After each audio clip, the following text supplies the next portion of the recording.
इसमें मेरी क्या गलती है? आप मुझे पढ़ाई करने क्यों नहीं देते? तेरी गलती है कि तू एक लड़की है। लड़का होती तो तो क्या बापू? एजाज यार हट लड़का जो। होती तो क्या? ए लड़की, ज्यादा जबान ना चला, नहीं तो जबान अलग से खींचकर बाहर निकाल दूंगा। बापू, मैं पढ़ लिख कर कुछ बनना चाहती हूँ, मेरी पढ़ाई ना रोको बापू। आनंदी, तुझे पढ़ना है तो पढ़, लेकिन सारी उम्र बाप की छाती पर ये बोझ बनकर ना बने। पर बापू, अभी तो मेरी उम्र पढ़ाई लिखाई की है, मुझे पढ़ लिख कर डॉक्टर बनना है। पढ़ाई पढ़ाई पढ़ाई, आज तो तेरी इन किताबों का काम तमाम करके ही छोड़ूंगा। ये ले। नहीं बापू, मत पढ़ो बापू। I'm sorry। नहीं बापू, नहीं। बापू, ये तुमने क्या किया? तुमने मेरी इन किताबों को ही नहीं पढ़ा बापू, मेरी किस्मत मार दी, मेरी किस्मत। ये कापी किताबें ना सिर्फ छोरों के हाथ में अच्छी लगती है, लड़कियों के हाथ में तो सिर्फ मेहंदी अच्छी लगती है, मेहंदी। पर बापू, मैं लड़की हूँ तो क्या हुआ? लड़का और लड़की तो हमारी दोनों आंखों के समान होते हैं। चुप कर आनंदी, और यह एहसान मान कि अब तक जिंदा है तू। कहीं बचपन में गला दबाकर मार दिया होता तो यह तेरी बकबक नहीं सुननी पड़ती आज। पर बापू, मुझे चूल्हा हिलाना अच्छा ना लगे है। देख छोरी, जितना जल्दी हो तू चूल्हा जलाना सीख ले, उतना ही अच्छा है तेरे लिए। और हाँ, तेरा ब्याह तो होगा, वो भी कल के कल। अपना जीवन है तुम्हारी यही कहानी, आंचल में है दूध और आंखों में है पानी। मुझे माफ कर दे बेटी, तेरे बापू के जिद के आगे मेरी एक न चलेगी। माफ कर दे बेटी, मुझे माफ कर दे। इस प्रकार मात्र 9 वर्ष की छोटी उम्र में आनंदी का विवाह गोपाल राव जोशी से हो गया। बाल विवाह एक सामाजिक कुरीति है और इस कुप्रथा का शिकार होना पड़ा आनंदी को। 5 वर्ष बाद आनंदी 14 साल की हो गई है। उसके घर एक शिशु ने जन्म लिया है। देखते हैं आगे क्या हुआ। देखिए ना, इसे क्या हो गया है? इसका माथा तो अंगार की तरफ तप रहा है, इसे तो बहुत तेज बुखार है। आप बिना कुछ भी बोलते हैं, दीजिए मुझे। माधव, जल्दी से वैद्य जी को बुला के लाओ। जी, अभी बुला के लाता हूँ। ये तुम क्या कर रही हो आनंदी? भगवान की विभूति लगा रही हूँ। बस करो आनंदी, ये सब अंधविश्वास है।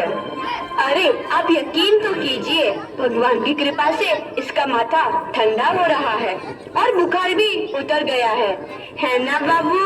देखिए, दीजिए मुझे। उठो बाबू, आंखें खोलो, तुम्हें तुम्हारी माँ बुला रही है। आंखें खोलो, देखिए ना इसे क्या हो गया है, आंखें भी नहीं खोल रहा। आंखें खोलो बेटा, आप चुप क्यों है? आंखें खोलो बेटा, आंखें खोलो। आनंदी, हमारा बेटा कभी आंखें नहीं खोलेगा। नहीं, ऐसा नहीं हो सकता। मेरे बेटे को मुझसे कोई नहीं छीन सकता, कोई नहीं छीन सकता। पागल मत बनो आनंदी। माधव,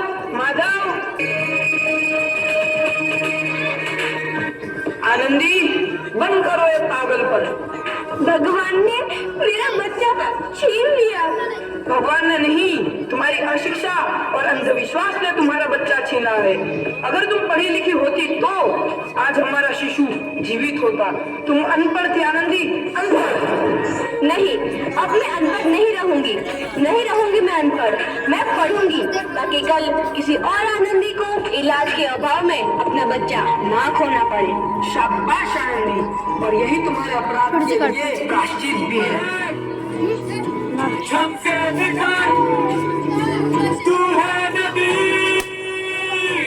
आनंदी, तुम्हारी 12वीं का परिणाम आ गया है। तुमने पूरे कॉलेज में प्रथम स्थान अर्जित किया है।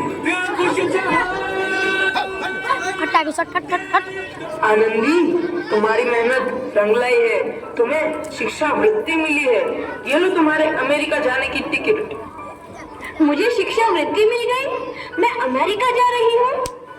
पर ये सब मैं अकेले कैसे कर पाऊंगी? दी, अपने आप को इतना कमजोर क्यों समझ रही हो? फिर इतना पढ़ने लिखने का क्या फायदा? तुम अभी गंवार की गंवार नहीं हूँ मैं, अब गंवार। फिर हो गया।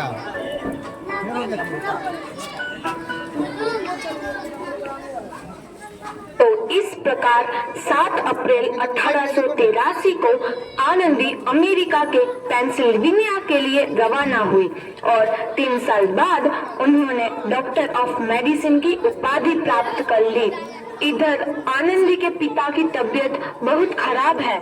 आगे क्या होता है देखते हैं। लगता है अब मेरे जाने का समय आ चुका है। तो मैं नहीं बचूंगा। ऐसा मत बोलो। शहर के सिटी हॉस्पिटल में अमेरिका से डिग्री लेकर कोई बड़ा डॉक्टर आया है, एक बार वहाँ चलकर दिखा लेते हैं। हाँ सही बोला भैया, कम से कम दिल को तसल्ली तो मिल जाएगी। हाँ चलो जल्दी हॉस्पिटल चलते हैं।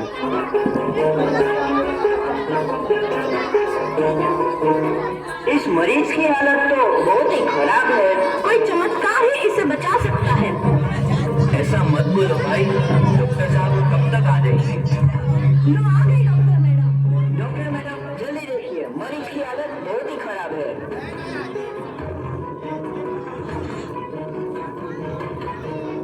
दसिया भाई वाला घर का दसिया भाई गाड़ी में बैठिए। अब आप बिल्कुल ठीक है। मौत के मुंह से आपको बचाया है डॉक्टर मैडम ने। डॉक्टर साहब ने मुझे बचा लिया। मुझे मिलना है डॉक्टर साहब से। डॉक्टर साहब नहीं, डॉक्टर मैडम बोलो। डॉक्टर मैडम, उन्होंने ही तुम्हें जीवन दान दिया है। लो आ गई डॉक्टर मैडम, मिल लो उनसे। डॉक्टर मैडम, आपका बहुत बहुत धन्यवाद। आपने मेरी जान बचाई। इसके बदले में मैं गरीब बना आपको क्या दे सकता हूँ? वचन चाहिए मुझे कि कभी ये नहीं कहोगे कि लड़कियां कुछ नहीं कर सकती। वचन? ये कैसा वचन? अरे श्यामलाल, तुमने पहचाना नहीं? तुम्हारी बेटी आनंदी। आनंदी? मेरी बेटी आनंदी? डॉक्टर? हाँ बाबू, वही आनंदी जिसके लिए बचपन में तूने चूल्हा और दूल्हा के अलावा कुछ नहीं सोचा था। आनंदी, आनंदी मेरी बेटी, मुझे माफ कर दे। मैं तेरा गुनहगार हूँ बेटी। नहीं बाबू, वही आनंदी जिसके हाथ पीले करके तुम उसकी सारी जिंदगी काला कर देना चाहते थे।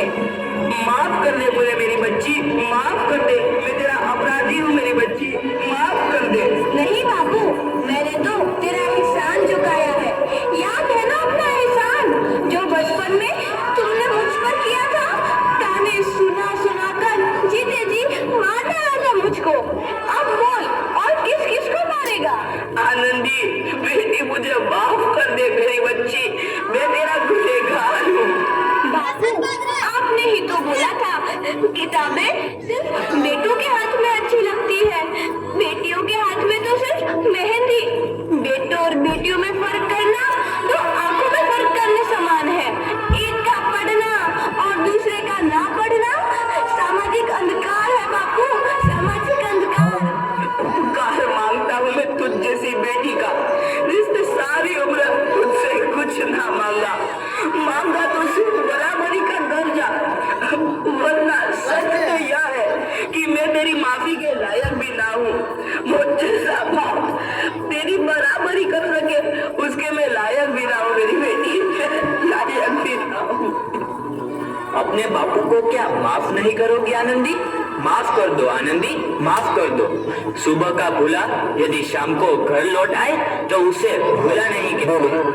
बापू, तो इस प्रकार आनंदीबाई जोशी ने अपनी मेहनत और इरादे से न केवल भारत की पहली डॉक्टर बनी, बल्कि आगे चल के उन लड़कियों के लिए सुनहरा रास्ता दिखा गई जो जीवन में कुछ करना चाहती थी। आप बाहर जाके गाड़ी में बैठ जाइए।